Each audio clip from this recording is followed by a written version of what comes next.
Hi, Jonathan. Here's be some milestone two feedback on the business card, the letterhead, and the leave behind. Quite a departure from whitewater kayaking, but I note that you express what you like to see in your branding suite very clearly, and that is something that is sleek. So I think you're getting there. I'll leave some subjective comments here. Jonathan, this is interesting. It's unusual. The logo. And I like your choice of type too, which looks like an Aldine, a modern Aldine, which refers to a period in typography. Aldus Manutius, like typeface. Only thing I can say is keep your alignments even. There's no reason not to maybe perhaps make this a bit smaller, and then having all of this flush left on a single axis. Right now it kind of jogs a little bit. It's neither centered nor flush left. Now, with regard to your logo, I like this faded flame-like motif. This, I think, is a little bit awkward, these terminals here on the S. I'm wondering, what they do. Are they meant to make it look incised or three-dimensional in some way? It's not, it's a minor point, but I'm just thinking it's a detail that perhaps you could do without. What would it look like if the S were solid and that these terminals were orange as well? I like your color scheme. Take a look at your classmate, Kimberly Hanger. She's also using a pale orange and black color scheme. It's kind of unique, but maybe you two can discuss it and maybe capitalize on that uniqueness. I like the back of the business cards being black. You've got the bullets writing sort of in the middle of the X site. That's good. That's where they should be. They might be a tad bit smaller.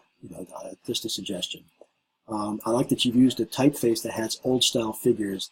It looks so much better than aligning figures. Aligning figures tend to look like caps, a string of caps, whereas old-style figures reflect the up and down rhythm of the upper and lowercase letters.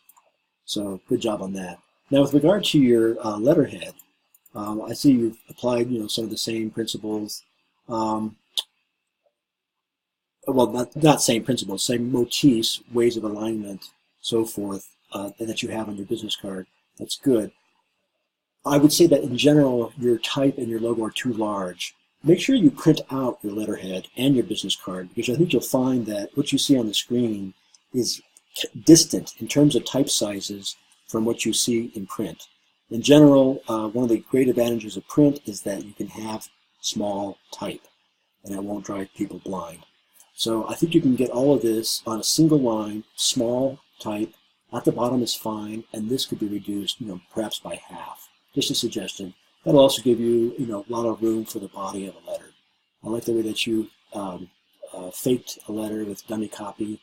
And is that your real signature? Nice. Nice job. So it's coming along well. Let me take a look at your projections for your leave behind. Are you aiming for a job at Pixar? I think that's a notable goal. I think there have been other SMHU students that have wound up there, I'm happy to say. And so a portfolio, I think in your case, a mini portfolio with maybe a die cut for a business card, I think is a great idea.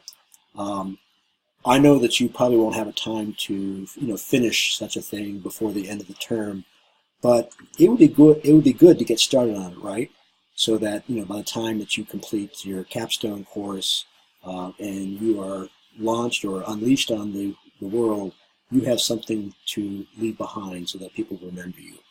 I think the way that you have described the dimensions, you've answered every rubric prompt in order and with detail. Good job.